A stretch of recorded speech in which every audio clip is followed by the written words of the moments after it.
자, 어제부터 우리는 시편에 대한 말씀을 우리가 배우게 되었습니다. 그리고 어제는 우리가 시편의 전체적인 그 개요에 대한 말씀을 우리가 배웠고요.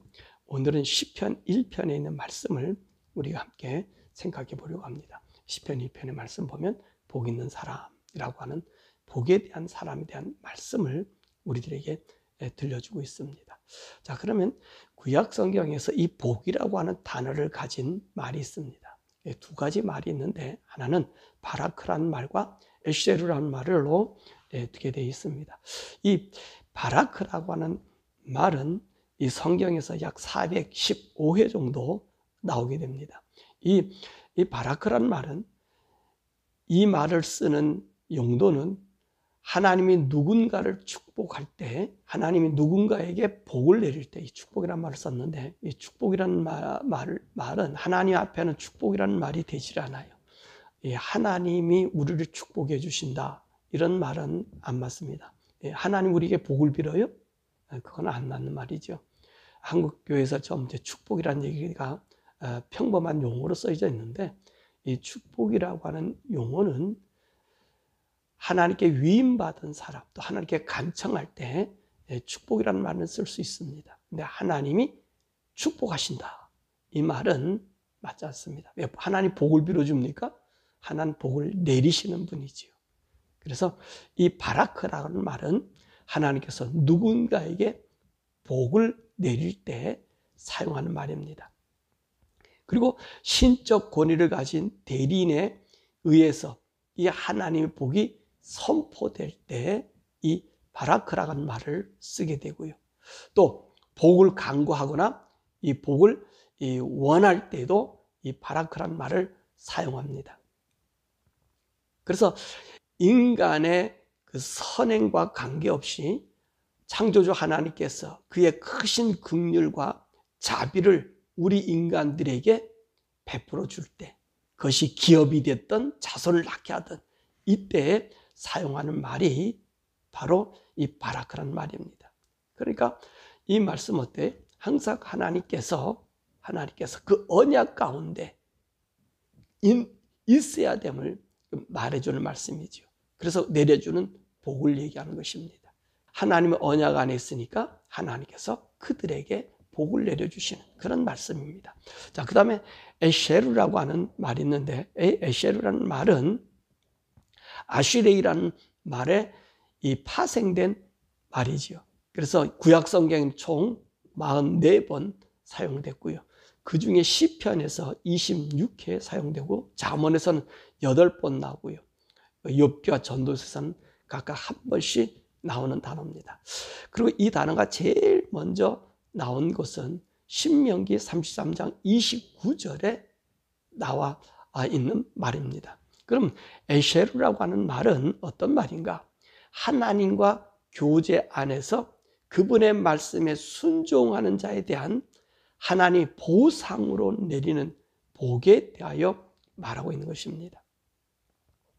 그래서 이 70인역에서는 이 에쉐르를 갖다가 뭐라고 얘기했냐면 마카리오스라고 번역했습니다. 이 마카리오스라고 하는 말은 하나님의 나라의 참여를 통해서 오는 특별한 즐거움을 나타낼 때 사용하는 말이 마카리오스라고 하는 말입니다. 그래서 오늘 이 시편에 나오는 이 말씀은 하늘로부터 들려오는 말씀, 즉 하나님의 율법을 사랑하는 자에 대한 복에 대하여 선포해 주신 말씀인 것입니다. 그러니까 어떤 말씀에 오늘 시편 1편에 사용되는 말은 에쉐르라고 하는 말을 사용한 것입니다. 하나님의 법을 순종하는 자에 대한 하나님의 복이라는 말씀입니다. 그러니까 바라크라는 말은 뭐죠? 하나님이 일방적으로 우리들에게 긍휼과 자비를 베풀어 주시는 말씀이고, 오늘 에쉐르라고 하는 말은 우리가 하나님 말씀을 따라 살았을 때 거기서 약속해 주신 약속의 복이 우리에게 나타나는 그런 말씀을 우리들에게 들려주는 거예요. 그러니까 하나님 율법을 사랑하고 하나님 말씀에 대하여 그 길을 따르는 자에게 내리는 복이 뭐라고요? 에쉐르라고 하는 복입니다. 자, 그러면 시편 1편에 에셀이라는 말은 하나님 법을 순종하는 자에 대한 그들에게 내려주는 복이 시편 1편의 복이라는 말씀입니다. 자, 그러면 오늘 시편 1편에 보면 복 있는 사람은 악인들의 꾀를 따르지 아니하며 죄인들의 길에 서지 아니하며 오만한 자의 자리에 앉지 아니한다. 그렇게 이야기합니다. 그럼 이 악인이라고 하는 말은 무슨 말이냐? 이 원어로는 라샤라고 하는 말로서 유죄한 자, 바로 법정에서 유죄 판결을 받은 자를 의미합니다. 그러니까 시편 1편의 이 악인은 어떤 자예요? 이미도 유죄 판결을 받은 자예요. 그럼 유죄 판결을 받았다는 말은 무슨 말이죠? 하나님의 율법에서 죄인으로 입증된 자란 말씀입니다. 그러니까 이 사람들은 어떤 사람이에요? 하나님의 율법을 따르지 않는 사람, 하나님 말씀을 순종하지 않는 사람에 대한 말을 이야기합니다. 그러니까 이 사람들의 살아가는 삶의 방식이 뭐죠? 자기 자신을 믿고 자기 자신을 의지하는 인간 위주의 삶을 말하는 것입니다. 그러니까 이 악인이라는 라샤는 이미도 하나님의 법을 떠나 있는 사람이기 때문에 이를 악인이다 라고 얘기합니다. 그리고 이 꾀라고 하는 말, 애차인데 이 말은요, 의도하다, 도모하다. 그러니까 하나님의 뜻과 상관없이 자기 마음에서 비롯된 것으로 살아가는 사람을 이야기합니다. 그러니까 하나님의 사람들은 하나님 말씀에 의해서 살아가지만 이 악인은 하나님 말씀을 떠나서 자기들의 의도와 자기들의 삶의 방식을 사는 것을 말하는 것입니다. 바로 그런 자들의 꾀를 따르지 않는 자들, 바로 그분들이 누구라고요? 복 있는 사람이에요. 또 이 죄인의 길, 이 죄인이라는 말은 하타임이라고 하는 말로서 이제 이 하타에서 파생된 말로서 하나님의 율법에서 빗나간 사람, 이 죄라고 하는 말이 하마르테아인데 하마르테에서 파생된 말이 하타고 그 하타에서 이제 죄인이라는 말은 하타임으로 모든 사람, 이 임이라는 말은 구약 성경에서 마지막에 임자가 들어가면 대부분 복수형을 나타내는 거거든요. 그러니까 모든 사람들이 관역에 떠나간 모든 사람을 합해서 죄인이다. 그렇게 말하는 것입니다. 그러므로 이들은요, 하나님의 율법을 따르지 아니하는, 그래서 자신의 길로 걸어가는 자를 얘기하고요. 오만한 자라는 말은 레침이라는 말로 조롱하다, 비웃다는 뜻이에요. 이 말은 동사 루츠라고 하는 말에서 온 그 명사로 조롱하는 자다라고 말하는 거지요. 그러니까 하나님을 향하여 악한 말로 조롱한다는 말입니다. 오만한 자는 하나님을 조롱하는 거예요. 자기의 능력을 믿고 살아가는 사람이지요. 1절이라는 말씀을 보면 오늘 여기 말씀에 하나님 뭐라고 말씀하세요? 따르지 말고 서지도 말고 앉지도 말라. 우리에게 어떤 말이에요? 하나님과 등져 있는 사람, 하나님 말씀을 따르지 않는 사람에게는 그들과 함께하지 말라는 이 과장된 표현을 우리에게 쓰고 있다는 것입니다. 그러면 이 1절의 말씀은 어떤 말씀이겠어요? 이 복 있는 사람은 하나님의 말씀을 순종하지 않는, 말씀을 따르지 않는 자들의 그 자신들의 꾀와 지혜로 따라 살지 아니하고 하나님 말씀을 떠나 자신의 길, 자신의 방법으로 따르지 아니하고 하나님 비웃고 조롱하는 자들과 함께 동조하지 않는 사람이 복 있는 사람이다 라고 말씀하십니다. 이런 사람의 특징은 어떤 특징이죠? 그러니까 2절에 보니까 오직 여호와의 율법을 즐거워하여 그의 율법을 주야로 묵상하는 자다 이렇게 말씀하십니다. 그러니까 그 말씀 가운데서 자신의 지혜를 의지하지 않고 자신의 방법을 세우지 않고 하나님을 비웃고 조롱하는 자들과 함께 동조하지 않는 자임을 이야기하는 것입니다. 여호와의 율법을 즐거워해 사람들이 무시하고 조롱하고 모두가 자기들이 원하는 길을 가도 이 바보스럽게 하나님의 말씀의 법 가운데로 그가 걸어가는 거고 자기가 지식이 있고 능력 있고 힘이 있어도 자신의 지혜나 능력을 의지하지 않고 자기의 뜻을 세우지 아니하며 하나님의 뜻에 맞춰 사는 사람, 그것이 바로 어떤 사람이에요? 여호와의 율법을 즐거워하고 그 율법을 주야로 묵상하는 자라고 말씀하고 계신 것입니다. 자, 그럼 이들에 대한 하나님의 복은 뭐지요? 시냇가에 심은 나무와 같이 철을 따라 열매를 맺고 가뭄에 마르지 않고 그가 하는 모든 일에 형통하다라고 말씀하십니다. 그러니까 이 말씀 뭐죠? 하나님이 언제든지 함께 해주신다. 그와 함께 해주신다는 말을 우리들에게 해주는 것입니다. 그래서 여기 말씀에 보면 그가 하는 모든 일에 형통하리라는 형통이라는 말은 짜라라는 말로 돌진하다, 전진하다, 진행하다, 그 다음에 유익하게 하다, 성공하다, 어디를 건너오게 하다라고 얘기하는 것입니다. 그러니까 무슨 말씀이에요? 그가 있는 어떤 환경과 형편에서든지 하나님이 함께 하심으로 건너가게 한다는 것이고 그 어떤 것이 있다 할지라도 그것을 진행시키고 그리고 돌진해 나가고 유익하게 만들고 그리고 최종적으로 승리하게 만든다고 하는 말이 형통의 말이라는 말씀입니다. 그러니까 하나님의 말씀을 묵상하고 하나님 말씀의 법에 서 있는 하나님의 사람들은 하나님 어떻게 하셔요? 그 시냇가에 심은 나무, 그 나무가 시내에 있으면 시내에 물이 차 있는 동안은 어떻죠? 그 나무가 결코 물 때문에 고생하지 않잖아요. 왜요? 물이 항상 충만해서 그 나무가 원하는 대로 가져가기 때문에 그렇단 말입니다. 그러니까 가뭄이 와도 문제가 안 생겨요. 어떤 어려운 환경이 있어도 문제가 생겨요. 그래서 형통이라는 단어를 거기다 나중에 쓴 거예요. 왜 그러죠? 하나님과 함께 하면요, 그 하나님이 우리를 어떻게 하셔요? 지키시고 보호하시고 그 모든 환경을 지나가게 만든다는 거예요. 때로는 내가 어려움 당할 수 있어요. 이 형통이라는 단어를 우리가 어떻게 생각하냐면 나에겐 어려움과 환난과 고난과 이런 것이 없는 것으로 생각해. 그것은 형통이 아니에요. 형통이라는 말은 우리 살아가는 삶 속에 엄청난 일들이 많이 있어요.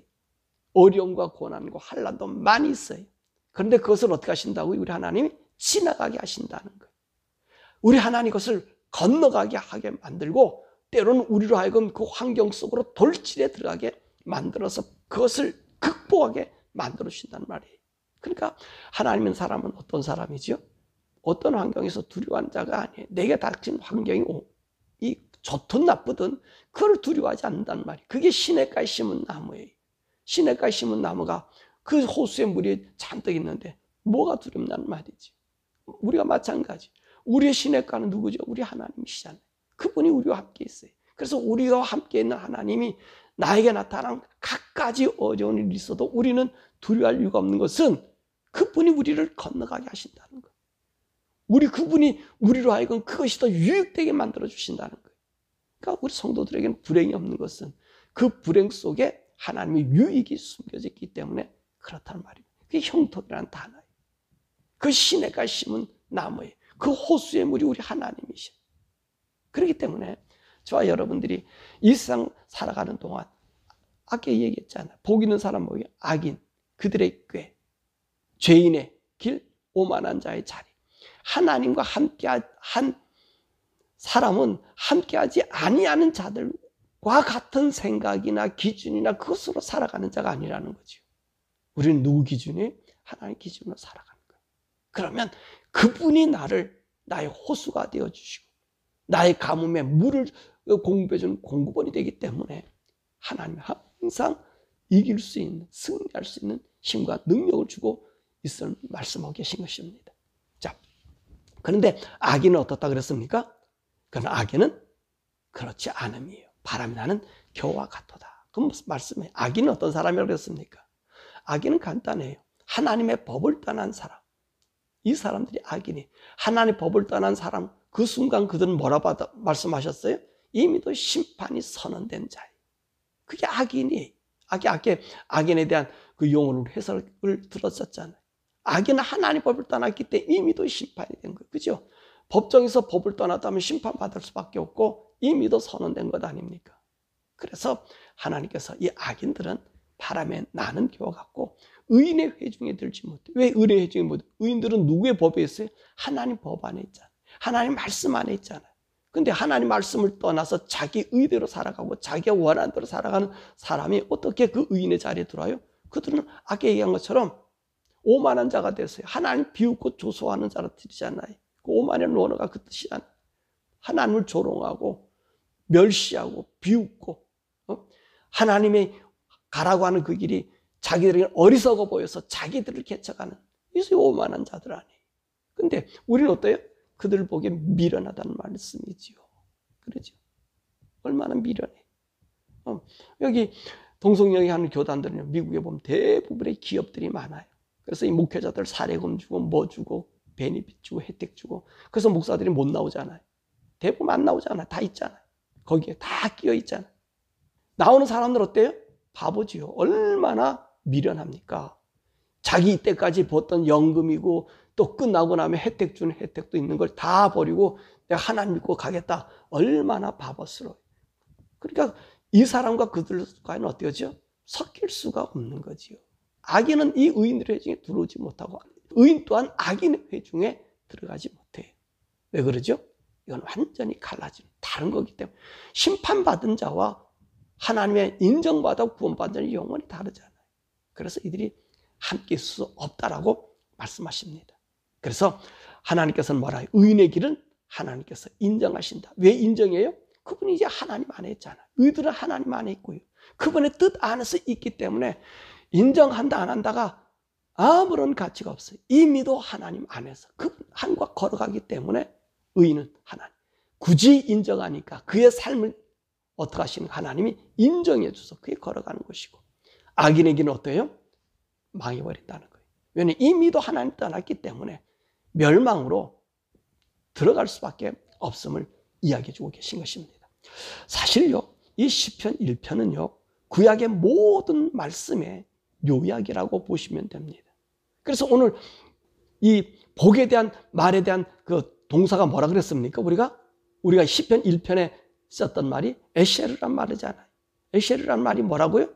하나님의 그 말씀을 순종하는 자에게 주시는 복이 이거다라고 얘기했잖아요. 그 시편 1편은 뭐예요? 하나님 말씀을 따라서 순종하는 자에게 주는 복이 바로 에셰르 아니에요. 하나님 말씀을 따른 자에게 주는 복. 그 구약은 뭐예요? 왜 주셨어요? 네가 이 말씀의 법을 따라 살으라 라고 하나님께서 이 성문법, 모세 오경을 주었다면 율법을 주었다는 말이에요.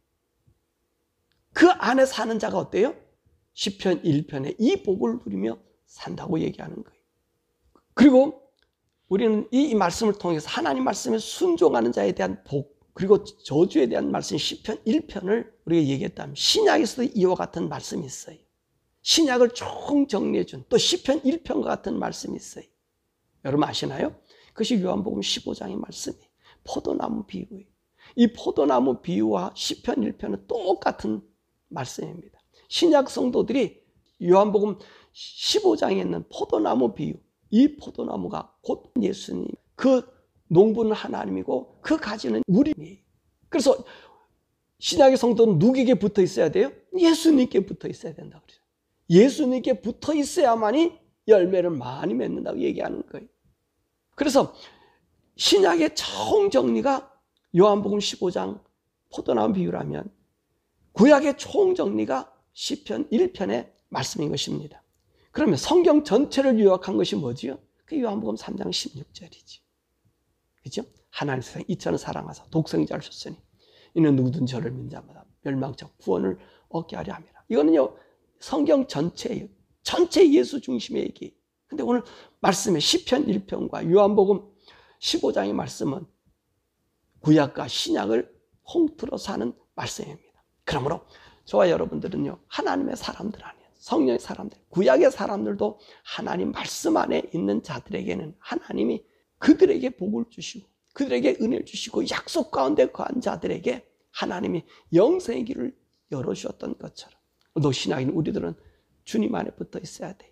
날마다 주님과 더불어 살아야 돼. 그래서 우리 하나님께서 우리의 예수 안에서 그 가지에 붙어 있다는 증거가 뭐지요? 바로 성령님이에요. 성령님이 우리 가운데 거하셔서 우리가 예수 안에 있음을 날마다 증거해 주는 거예요. 그러니까 이 의인들은 어떻습니까? 악인이나 죄인이나 오만한 자의 자리에 앉지 않게 하잖아요. 율법이 나를 이끌어 가잖아요.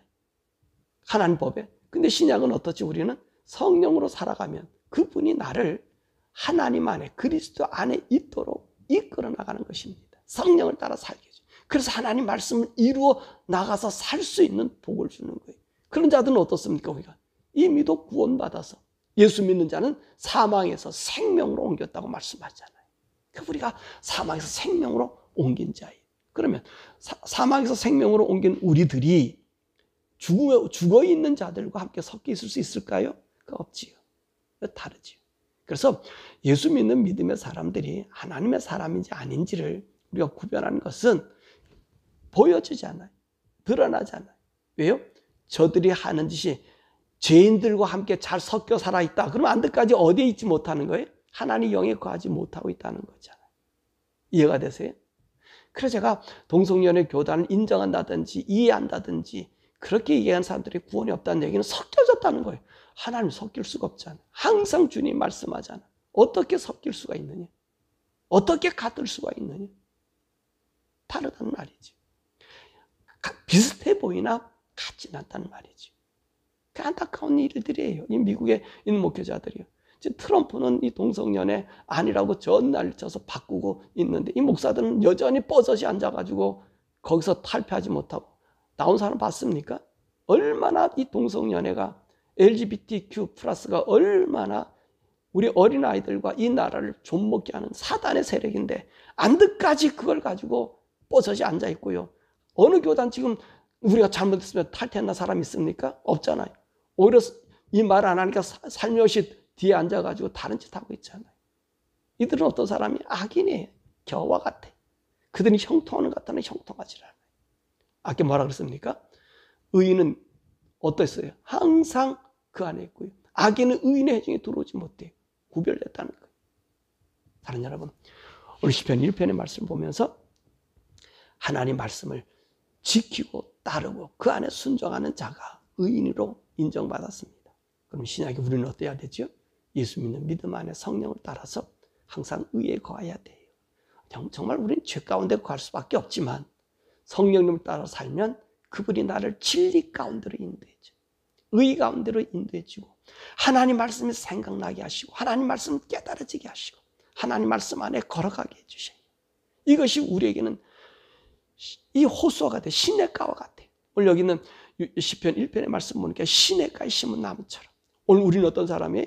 이 시냇가에 심은 사람처럼 이 성령님이 우리 가운데 있으면 이 포도나무에 우리 예수님께로 붙어 있음을 알게 하고 하나님의 은혜 복을 주신다는 말씀입니다. 자, 여러분이 오늘 시편 1편 말씀을 읽으면서 정말로 하나님과 함께하는 자의 복의 그 아름다움을 누리면서 나는 예수에 붙어 있는 참 포도나무의 가지에 붙어 있는 하나님의 사람인가? 성령님이 나를 인도해서 나의 삶을 지키고 있는가? 그래서 우리가 가는 모든 길이 하나님이 인정해 주시는 길, 하나님이 이끌어 주시는 길, 그분이 나와 동행하는 길, 성령을 따라 걸어가는 우리 모든 길 되기를 주님의 이름으로 축원합니다.